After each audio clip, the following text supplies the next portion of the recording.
Okay, good afternoon everybody. Welcome back to my channel, Listen Simamura channel. Okay, today in this video I want to share you about my experience. Okay, saya ingin berbagi pengalaman saya kepada Anda di video kali ini. What about? Tentang apa? Tentang pengalaman saya dan apa aja yang telah saya lakukan sewaktu saya belajar ataupun memulai untuk belajar bahasa Inggris. Alat-alat apa aja yang saya lakukan. Pokoknya ini semua tentang pengalaman yang saya lakukan sendiri dan apa aja perjuangan yang saya lakukan. Itu akan saya jelaskan di video kali ini. Karena sesuai dengan pengalaman saya, sewaktu saya belajar di sekolah, saya hanya mendapatkannya sekitar 30%. Dan yang lainnya saya dapatkan dari luar dengan usaha sendiri dan juga dengan les ataupun kursus. Dan dengan seperti ini juga, dengan menonton video seperti ini, Anda juga bisa berusaha sendiri di rumah, belajar sendiri, ikuti tutorial atau prosedur yang ataupun step-step yang telah dilakukan, ikuti saja. Karena ingat saja, pekerjaan apapun yang kita lakukan, kalau dengan sungguh-sungguh pasti hasilnya akan sangat memuaskan. Dan juga pengalaman saya juga di perkuliahan, kalaupun saya di perkuliahan mengambil jurusan yang namanya jurusan bahasa Inggris, saya hanya mendapatkan sedikit ilmu dari sana. Karena apa? Semuanya kita lakukan sendiri, semuanya kita sendiri yang mencari. Di perkuliahan itu kan hanya diberikan petunjuk dari dosen begini. Tapi melakukannya kita sendiri. Jadi jangan pernah berharap kita mendapatkan pengetahuan itu dari sekolah semuanya, dari sekolah ataupun dari kampus. Kita harus berjuang sendiri untuk memperolehnya, terutama dalam bahasa Inggris. Okay? Kita harus benar-benar mencari tahu ataupun melihat situasi kemana saya akan belajar, bagaimana caranya supaya saya bisa berbicara dalam bahasa Inggris, terutama buat adik-adik sekalian yang mengambil jurusan bahasa Inggris. Jangan malu-malu setelah nanti Anda melamar pekerjaan. Sewaktu Anda di interview, Anda tidak bisa berbicara dalam bahasa Inggris, itu sangat memalukan sekali. So, mari ikuti channel saya, ikuti video saya kali ini. Saya akan menjelaskan kepada Anda bagaimana caranya dan apa-apa saja yang saya lakukan. Ini pengalaman saya sendiri dan puji Tuhan, saya bisa berbicara bahasa Inggris. Dan saya juga, pengalaman saya pernah mengajar di sekolah Cina, International School. Di situ semua berat studi, semua mata pelajarannya berbahasa Inggris. Jadi, mari ikuti semua dan tetap belajar. Jangan menyerah, oke? Dan satu lagi, saya juga ingin katakan kepada adik-adik semua ataupun kawan-kawan ataupun teman-teman di sana yang ingin belajar bahasa Inggris, jangan pernah bosan membawa kamus. Bukan membawa, maksudnya ibaratnya membeli kamus lah buat di rumah, dan sewaktu kamu menemukan kata-kata baru, langsung cari dan selalu praktekkan. Apapun kata-kata yang kamu temui, praktikkan aja. Jadi dengan cara seperti itu, kamu akan bisa berbicara bahasa Inggris juga. Tapi saya akan menjelaskannya di video ini, apa caranya dan apa alat-alat yang akan kita butuhkan untuk bisa menggunakan bahasa Inggris dengan baik. Okay? So, don't go to another channel. Please watch my channel today. Alright my friends, oke, seperti yang saya jelaskan tadi, dalam pertemuan kali ini saya ingin menjelaskan apa saja yang perlu kita ketahui sewaktu kita ingin belajar bahasa Inggris, atau apa-apa aja yang perlu kita persiapkan, seperti itu dia. Oke, the first, dictionary atau kamus. Mengapa? Ini sangat penting sekali. Tanpa adanya kamus, kita akan kesulitan di dalam mencari arti kata, ya, seperti itu. Ketika kita ingin mencari sebuah arti kata, otomatis kita membutuhkan yang namanya kamus, oke? Dan yang kedua itu buku atau book. Mengapa? Ini sangat penting sekali. Sewaktu kita ada kata-kata yang kita jumpai atau benda yang kita jumpai dan kita tidak mengetahui apa artinya dalam bahasa Inggris, kita tulis saja di buku tersebut. Dan juga kan itu ada saya buat pen. Ya, itu fungsinya untuk menulis kata-kata yang tadi yang kita tidak ketahui tentang bahasa Inggrisnya apa itu kok. Baru yang berikutnya notes atau Small book. Apa itu notes atau small book? Ini telah saya praktekkan dengan diri saya sendiri. Sewaktu saya pergi kemana-mana, saya selalu membawa yang namanya pen dan notes. Mengapa saya bawa notes atau small book? Karena bukunya ini kecil. Oke, bukunya kan sangat kecil, jadi bisa kita kantongi.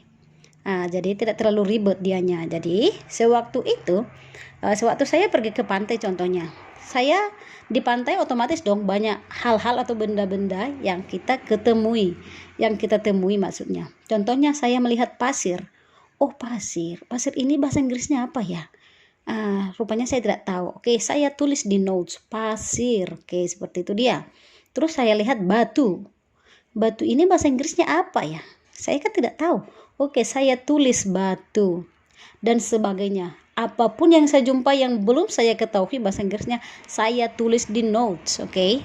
Saya sampainya nanti di rumah, saya cari dengan dictionary, saya cari di kamus, artinya apa sih? Oh, ini rupanya batu itu stone, rupanya pasir itu sand, seperti itu dia.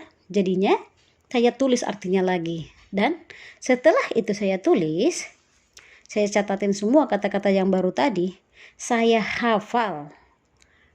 Kenapa? Banyak sih orang berkata seperti ini. Aduh, menghafal itu menjenuhkan. Kalau ingin belajar bahasa Inggris itu tidak perlu menghafal kata-kata. Why? Bagaimana caranya dong kamu bisa berbahasa Inggris tanpa tahu kata-kata? Tanpa adanya perbendaharaan kata? Itu nonsense atau itu bohong artinya. Maksud saya itu bohong. Karena apa? Karena tanpa adanya kata-kata, tanpa adanya perbendaharaan kata, mustahil kita bisa berbicara. Mustahil kita bisa berbicara di dalam bahasa Inggris. Jadi, kenapa saya berkata seperti itu? Seperti ini dia.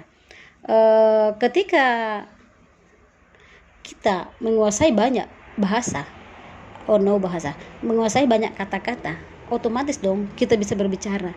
Dan sewaktu kita tidak tahu kata, contohnya bahasa Inggrisnya untuk mengatakan apa sih yang sedang kamu kerjakan sekarang? Bagaimana caranya kita untuk berbicara dalam bahasa Inggris? What you do now? Seperti itu contohnya. Apa yang akan kita katakan sewaktu kata-kata itu tidak kita pahami? Itulah pentingnya menghafal kata-kata. Oke? Itulah pentingnya perbendaharaan kata ataupun menghafal vocabularies. Oke?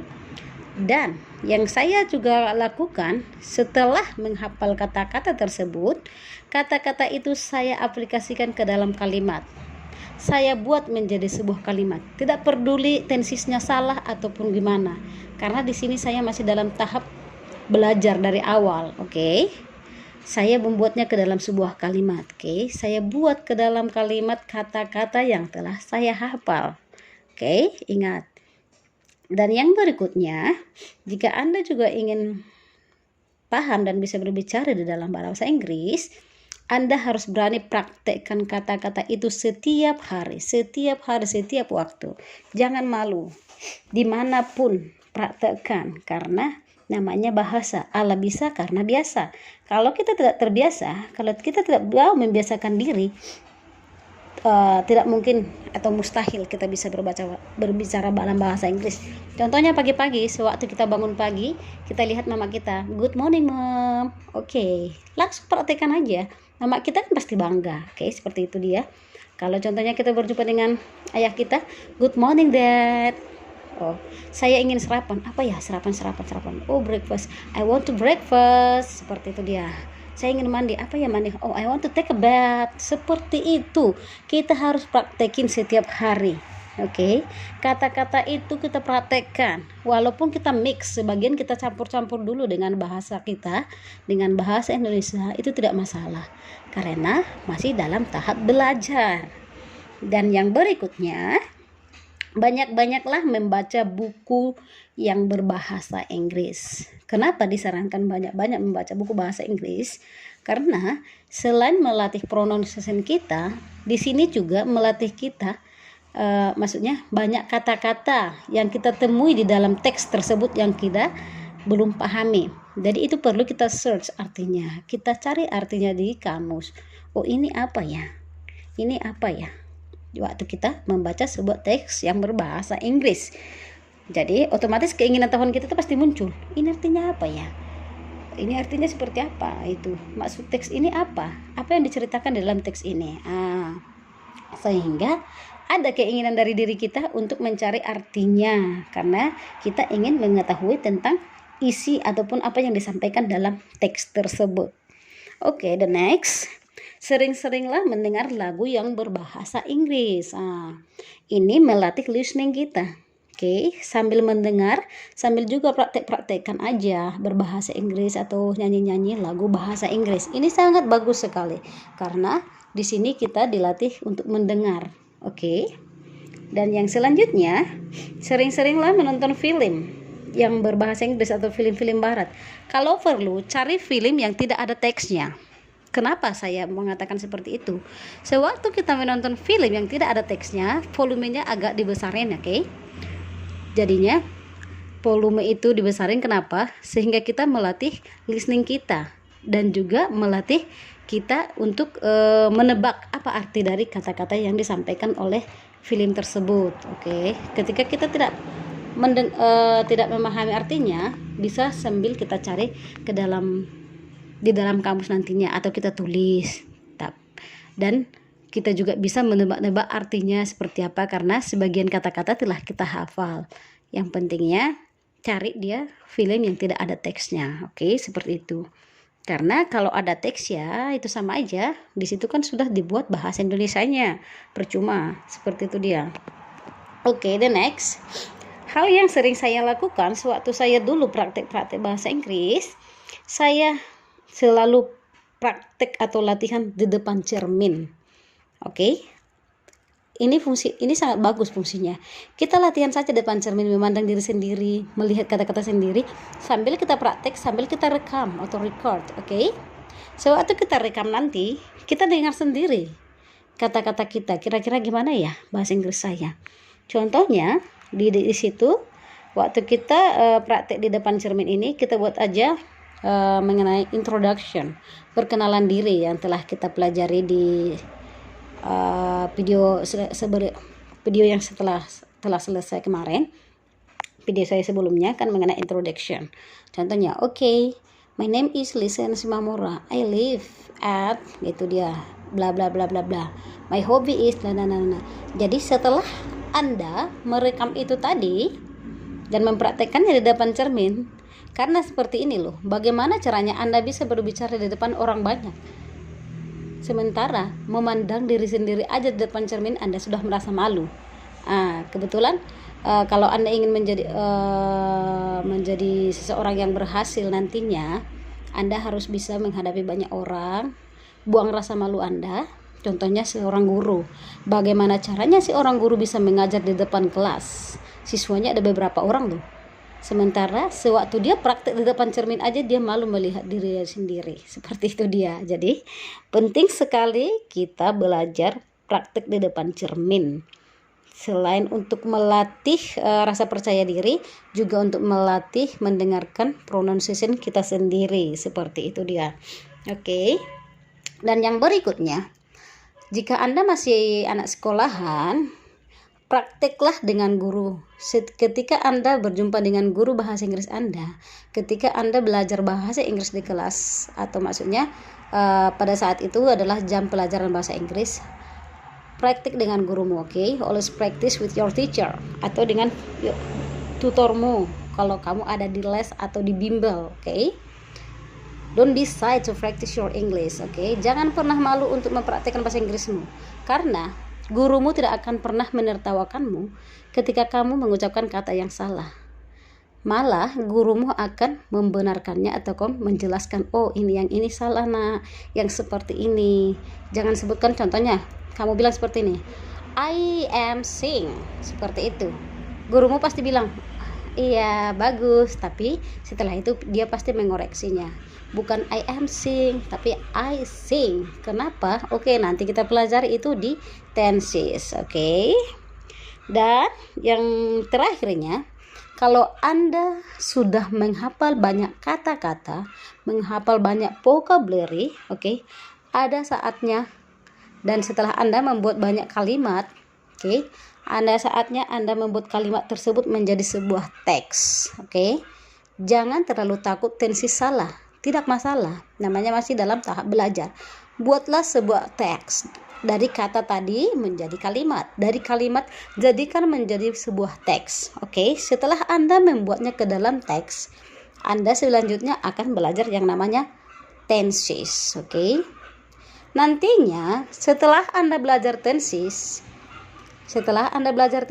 mari Anda periksa sendiri kalimat dan teks-teks yang telah Anda tulis. Maka Anda sendiri akan merasa lucu atau tertawa setelah Anda mengetahui bahwa banyak sekali kalimat yang telah Anda tulis itu tensesnya salah.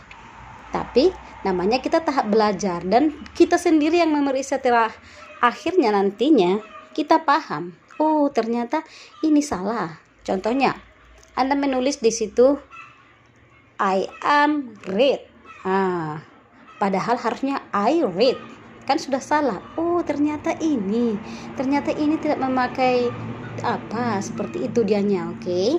Oh ternyata ini tidak pakai to be atau tidak pakai ini seperti itu. Jadinya mari belajar dari awal. Jadi jangan malu, selalu praktek. Itu satu, hafal kata-kata tadi, jadikan ke dalam kalimat, jadikan ke dalam teks, banyak membaca buku, sering-sering mendengar musik bahasa Inggris, menonton film-film barat yang berbahasa Inggris, dan juga kalau penting, dan memang sangat penting, biasanya sewaktu kami mengadakan les-les, kami selalu membuat traveling atau perjalanan. Kenapa? Kami pergi ke tempat-tempat wisata yang dimana banyak native speaker ataupun orang luar negerinya. Oke. Dan di sana kami langsung practice with the native speaker, karena sangat berbeda sewaktu Anda berbicara dengan teman Anda yang sama-sama orang Indonesia, sangat berbeda bahasa Inggrisnya dengan orang yang langsung native speakernya. Oke. Praktek langsung, jangan sungkan, karena kan sewaktu Anda praktek pasti Anda ditemani atau didampingi oleh tutornya, seperti itu dia. Kalaupun tidak ada tutor, praktekkan aja, mereka juga akan menyambutnya dengan baik. Mereka ramah-ramah kok, karena kami sering praktek seperti ini di tuk-tuk, di Parapat arah ke Danau Toba sana, di Laktoba. Oke, mereka akan menyambutnya dan mereka akan mau mendengar apa yang kita tanyakan kepada mereka.